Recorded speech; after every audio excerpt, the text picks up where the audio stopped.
कैसे हो? स्वागत है आपका MIT सीरीज की अगली वीडियो में। इस वीडियो के अंदर हम एक और जे एडवांस 2015 का ग्रेविटेशन का सवाल सॉल्व करेंगे। इस वीडियो से हमारा ग्रेविटेशन का पार्ट स्टार्ट हो रहा है और मैकेनिक्स का पार्ट खत्म हो रहा है। सिर्फ इस सीरीज के लिए मैकेनिक्स का पार्ट खत्म हो रहा है, मैकेनिक्स अभी खत्म नहीं हुई। मैकेनिक्स के प्रॉब्लम्स को आपको ट्राई करते हैं। जे एडवांस की PYQs पे अब आपको जोर देना है।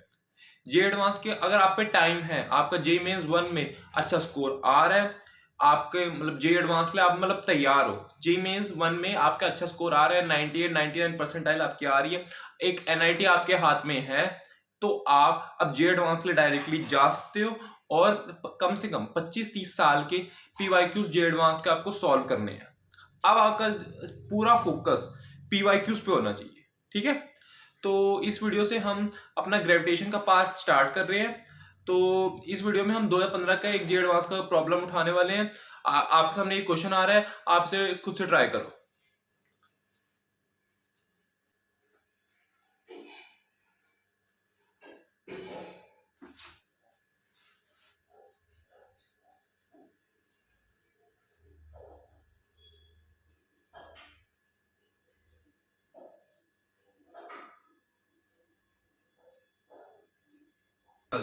A large spherical mass m is fixed at one position and two identical point masses m are kept on line passing through center of m, ठीक है, center of m.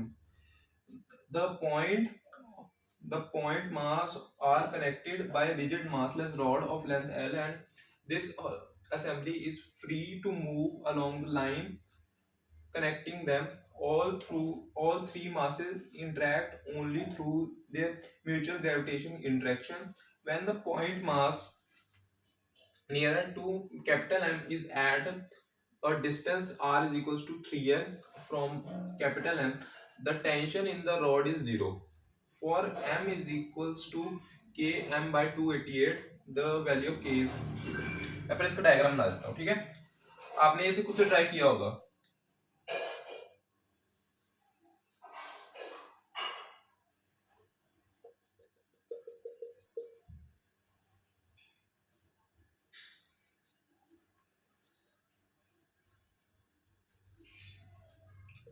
M और ये M, ठीक है। मैं पहले क्वेश्चन समझा देता हूँ।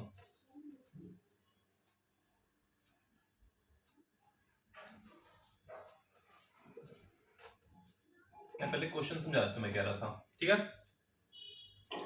देखो, इन्होंने कहा गया है कि अब हमारे पास एक ये लास्ट स्फेरिकल मास है, is fixed at one position and ये फिक्स्ड है, इसे फिक्स्ड हमने रखा हुआ है, और two identical point masses are kept on line passing through centre of M. यानी कि सेंटर ऑफ एम का मतलब है, ये देखो, ये जो लाइन है ये इसके सेंटर से पास कर रही है, सेंटर से पास कर रही है, इसलिए सेंटर ऑफ एम कह रखा है।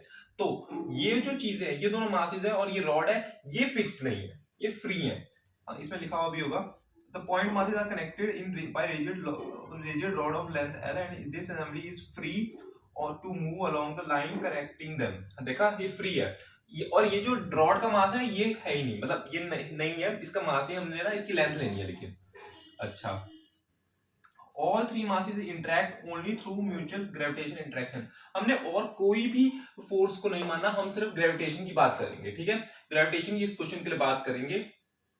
अच्छा, जब ऐसी चीज दे रखी हो कि रॉड का मास देने का, फिर भी रॉड दे रखी है, तो इसका क्या मतलब है? इसका मतलब क्या है? जिसने ये बात समझ ली वही इस क्वेश्चन का रूट है, वही इस क्वेश्चन को सॉल्व करने का रूट है, जिसने इस बात को समझ लिया।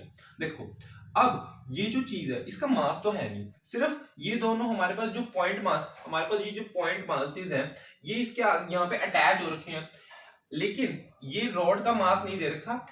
रॉड का सिर्फ काम इस क्वेश्चन में इतना है कि ये इन दोनों मासेस को अटकाए हुए, मतलब ये इन दोनों को एक तरीका ना, मतलब जैसे आप ग्रेविटेशन में एक चीज पढ़ते हो, टू स्टार सिस्टम है। टू स्टार सिस्टम कई लोग पढ़ते हैं, जब ना हमारा ये वाला चैप्टर आगे की तरफ बढ़ता है तो एक टॉपिक आता है टू स्टार सिस्टम, उसमें भी हम कुछ ऐसी बातें करते हैं, उसमें भी हम कुछ ऐसी बातें करते हैं।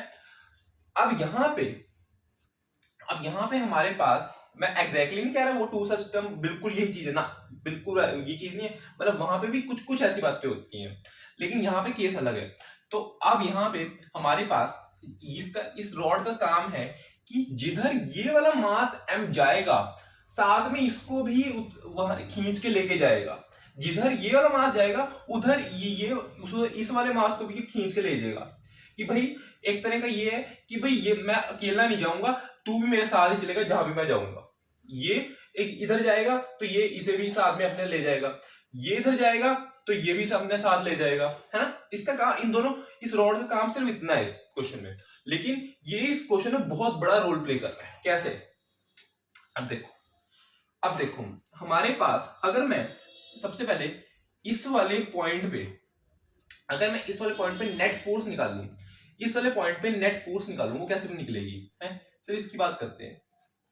ये इसके लिए मैं F1 मान लेता हूं और इसके लिए F2 मान लेता हूं। क्या एक काम करते हैं, उल्टा ले लेते हैं, या सिंपल ये ले लें, ये ले लें, चलिए ये ले लेते हैं, ठीक है। अच्छा F1 और F2, F1 हमारा कौन सा है? F1 देखो ये इस वाले क्वेश्चन में इसका वैसे फर्क नहीं पड़ेगा, इसका फर्क नहीं पड़ेगा कि भाई तुम कौन सी चीज ले रहे हो, है? देखो ये जो F1 है, अब मेरे कहने का क्या मतलब है, F1 को अगर मान लो, तो अगर तुम F1 को मान लो कि इंटरेक्शन वाली चीज ले लो, मतलब अट्रैक्शन वाली ले लो या रिपल्जन वाली ले लो, इसका इस क्वेश्चन में फर्क नहीं पड़ेगा। लेकिन फिर भी हम एक काम करते हैं, ये रिपल्जन ले लेते हैं, ठीक है, क्योंकि ये दोनों हम एक तरह के, जब हम ग्रेविटी, अब हमारा अगर कूलम्स लॉ वाली चीजें होती, कूलम्स लॉ या इलेक्ट्रोस्टैटिक्स की बातें होती, तो हमारे पास चार्जेस होते हैं, तो हम ये रिपल्जन अट्रैक्शन को अलग अलग ले सकते हैं। लेकिन यहाँ पे तो हम दोनों ये m और m को ना अलग अलग एक ही लेके चलते हैं, मतलब एक ही चार्ज है।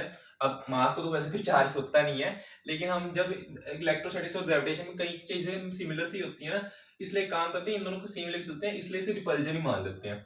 तो इसके लिए जो है F1 है और इसके लिए F2 है, मैंने उल्टा बोल दिया था, ठीक है, मैं इसके लिए बोल देता हूँ। तो इसके लिए F1 है और इसके लिए F2 है, तो ये हो जाएगा G, इसके लिए हो जाएगा GM, इसमें ये कितना था, ये R की वैल्यू कितनी थी, और किधर गया क्वेश्चन, एक सेकेंड, हाँ ये था, हमारे पास R की वैल्यू थी 3L, R की वैल्यू 3L है।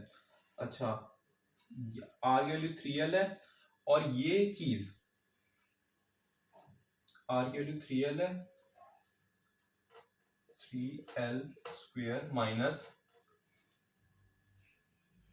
F2, ये बन जाएगा minus GM square upon L square is equals to क्या, ये मैं क्या लिख रहा हूं, F is equals to MA की इक्वेशन, MA। अब ये दोनों अटके हुए हैं, अब ये दोनों चीजें अटकी हुई हैं, तो जिधर ये जाएगा उधर इसे साथ लेके जाएगा, है ना, उधर इसे साथ जाएंगे। तो ये तो इक्वेशन पहली होगी। एक मैं दूसरी इक्वेशन लिखता हूं इसके लिए। अब देखो ये इसका काम हो गया, अब ये वाली सेम चीज इसके लिए लिखते हैं। अब M इस तरफ है, तो ये हमारे पास इसके लिए जो फोर्स आएगी F1 मान लेते हैं इसके लिए फोर्स, और इसके लिए फोर्स मान लेते हैं इस बार F2, वेरिएबल्स है, कोई फर्क नहीं पड़ता कि किसको F2 ले रहे हैं F1, ठीक है। तो अब ये दोनों ही एक साइड है, तो क्या हमारी फोर्सेस ऐड हो जाएंगी? बिल्कुल हो जाएंगी। तो ये हो जाएगा GM upon L plus 3L यानी 4L का स्क्वायर, 4L का स्क्वायर प्लस इसके बीच में GM स्क्वायर अपॉन L का square is equal to MA। अब दोनों इक्वेशंस को या तो माइनस कर दो या फिर ऐड, या फिर ना दोनों को इक्वल रख दो, बात सेम है। तो एक काम करते हैं इक्वल रख देते हैं, ये बन जाएगा GM। एक काम करते हैं, अभी हमें सिर्फ इक्वेशन सॉल्व करनी है, तो मेरा ये डायग्राम का काम तो हो चुका है, तो मैं यहाँ से हटा देता हूँ ताकि ये आपको विजिबल रहे, ठीक है। मैं यहाँ पे सॉल्व कर देता हूँ इसे, GM upon 16L square GM square upon L square is equals to GM upon 9L square plus नहीं sorry minus G M square upon L square. इसको सॉल्व कर ले तो ये क्या बनेगा, देखो ये चीज भी देखने का मतलब समझने का तरीका होता है। ये देखो इसका डिनोमिनेटर कम है, इसका मतलब ये बड़ी वैल्यू है, तो इसे मैं इधर लेके आऊंगा ताकि हमारी इधर की साइड पॉजिटिव बने, और इसे इधर लेके जाता हूं तो ये बन जाएगा 2gm L square is equals to G, अच्छा G M 9l square minus G M upon 16l square. अच्छा एक काम करते हैं, अब यहाँ पे एलसीएम लेते हैं। एलसीएम इसका कितना आएगा एक बार चेक करें, एलसीएम का चेक कर ले फटाफट, क्या बनेगा इसका एलसीएम। देखो इसमें कोई कॉमन चीज तो आनी है, ये 3 से बना हुआ है, ये 2 से बना हुआ है, इसका ना 16 इंटू 9 144 ही बनेगा, ठीक है 144, और यहाँ पे आ जाएगा 16, यहाँ पे आ जाएगा 9, 16 माइनस 9 7, ये बन जाएगा G M small M L square is equals to 2gm square upon L square. बात समझे? अच्छा ठीक है, स्मॉल एम कैंसिल, जी और जी कैंसिल, एल स्क्वेयर और एल स्क्वेयर कैंसिल, कट गया सारी चीजें, तो क्या बचा, बचा क्या लेकिन फिर हमें किस फॉर्म में ये चीजें दे रखी हैं। अच्छा स्मॉल एम को हम इस साइड रखेंगे और 2 को इधर लेके जाएंगे, ये बन जाएगा 7m अपॉन 288। तो इसको मैं अगर कंपेयर करूं गिवन इक्वेशन से या गिवन फॉर्म से, तो यहां से k की वैल्यू आ रही है 7 के इक्वल। बात समझे? तो हमारा आंसर आ रहा है 7, हमारा आंसर जो आ रहा है वो आ रहा है 7, ठीक है। तो हमारा फाइनल k की वैल्यू आ रही है 7। अब आपको समझ में आया होगा ये हमारे पास ये जो रॉड है इसका रोल क्या है ना, रॉड का रोल क्या है, मास नहीं दे रखा फिर भी इसका रोल है क्वेश्चन में, है ना।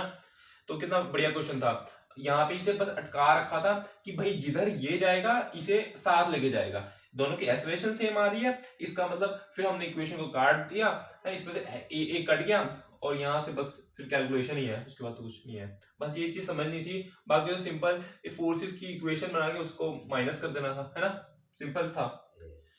होप आपको ये एडवांस 2015 की ये सवाल की एक्सप्लेनेशन समझ में आई होगी, चीजें क्लियर होंगी, कॉन्सेप्ट्स क्लियर होंगे, मैंने कैसे अप्रोच किया, कैसे मैंने क्वेश्चन को सॉल्व किया, मतलब क्या क्या चीजें करी, सारी इन शॉर्ट समझ में आई होंगी।